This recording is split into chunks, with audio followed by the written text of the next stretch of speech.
In the Middle Ages, kings did not just rule land and armies, they ruled over your dinner plate too. Certain foods were seen as so powerful, luxurious, or even rebellious that rulers banned them entirely.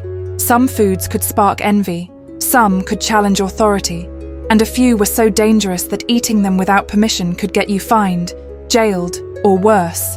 Get ready, because these forbidden medieval foods reveal a side of history that is equal parts delicious and outrageous. Eels were wealth on a plate. Eels were not just squiggly snacks, they were medieval gold. In places like England, peasants literally paid their rent in eels. This slippery form of currency was so important that kings and lords banned commoners from fishing for them without a license. Owning eel traps without permission could land you in serious trouble. Monasteries kept huge eel ponds, and eel pies were prized holiday treats. People who dared to fish eels without authorization risked stiff penalties. Eels were fatty, delicious, and available year-round, making them critical for fasting days when meat was off the table. In medieval Europe, kings did not just own the crown, they owned the rivers too. Boar's head meant breaking the law. Wild boars roamed Europe's forests, and roasting one was a medieval dream meal. But that dream could quickly become a nightmare. Royal forests were off-limits to everyone except kings and their noble hunting parties. Catching, killing, or even being near a boar without permission was a crime called poaching. Punishments ranged from steep fines to brutal imprisonment. That giant boar's head centerpiece at Christmas? Strictly reserved for the king's table. Commoners who got caught roasting their own boar might find themselves missing a hand by New Year's.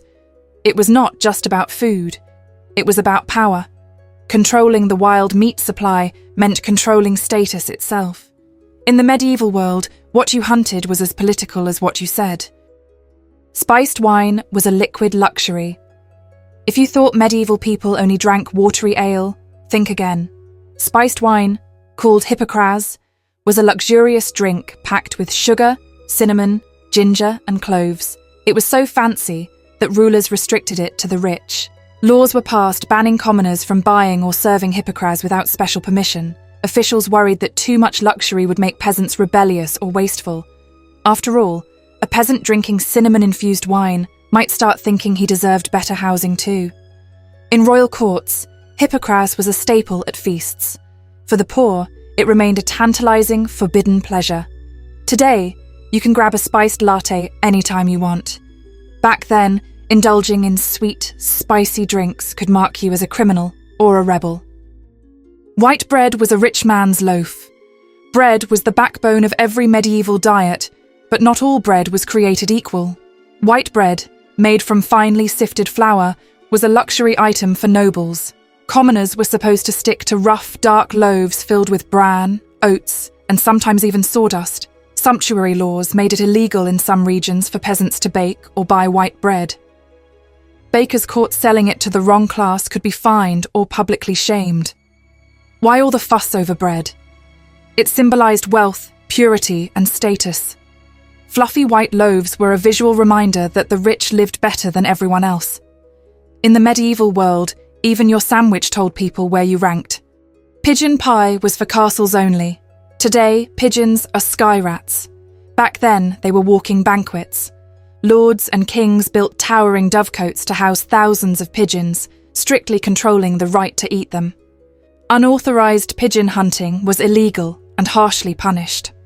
A fat, juicy pigeon pie was a symbol of high status. Peasants often watched these birds fluttering above their fields, knowing full well they could not touch a single feather. If a hungry farmer decided to turn a pigeon into pie without a lord's blessing, he faced brutal consequences.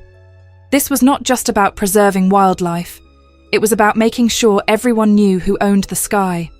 Medieval life meant looking up at your dinner and knowing it belonged to someone else. Saffron was treated like gold. Saffron, the world's most expensive spice, caused medieval Europe to lose its collective mind. We are talking street brawls, smuggling rings, and even executions. Saffron was so valuable that special laws called Saffron Show allowed authorities to punish anyone who sold fake saffron. Some cities made it illegal for regular citizens to own or sell saffron unless they were licensed traders. A single ounce could be worth a labourer's yearly wage. It flavoured food, coloured fabrics, and treated illnesses. In some towns, saffron disputes sparked riots more intense than political uprisings. Forget gold bars. Medieval fortunes were made and lost over flour powder. Saffron was the ultimate forbidden flavour. Meat on Fridays was a sinful feast. Fish on Fridays was a medieval law, not a suggestion. Thanks to religious fasting rules, everyone was supposed to eat fish instead of meat on Fridays and during Lent. But not everyone obeyed. Some rebels secretly roasted meat anyway, treating beef or pork as a delicious form of protest. When rulers and church officials found out, they imposed stiff fines or even public punishments. Serving a secret meat stew on a Friday could mark you as a heretic and a troublemaker. In a world where faith and food were tightly linked, your dinner choice could make you a criminal. Foreign fruits were off-limits. Exotic fruits like oranges, lemons, and figs dazzled medieval Europe. They were expensive imports from the Islamic world and southern trade routes. Kings often reserved these luxuries for royal feasts only, banning commoners from purchasing or displaying them at markets. In some cases, just owning a lemon without permission could be seen as flaunting forbidden wealth. These fruits were not just tasty treats, they were status symbols as powerful as jewellery. For a medieval peasant, an orange was not just rare, it was revolutionary. You did not just eat an orange, you showed off a political statement you probably were not supposed to make. Forbidden ale brews were banned. Before hops dominated brewing, medieval ale was flavoured with wild herbs like yarrow, mugwort, and marsh rosemary. Some of these herbs had interesting side effects. Medieval drinkers got a lot more than a buzz. They got hallucinations and wild behaviour.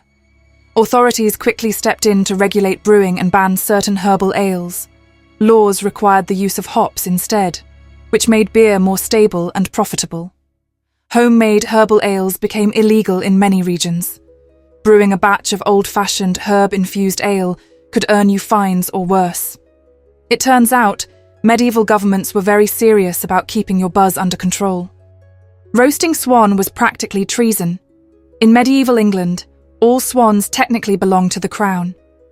The right to own or eat a swan had to be granted by the king. Unauthorized possession of a swan was a crime comparable to stealing a royal horse. Roasted swan appeared at grand feasts, with its neck gilded in gold leaf, symbolizing luxury and political loyalty. If you were a humble peasant and decided to roast a swan for dinner, you could face brutal fines or imprisonment. Eating swan without permission was not just poaching. It was practically an act of treason against the throne.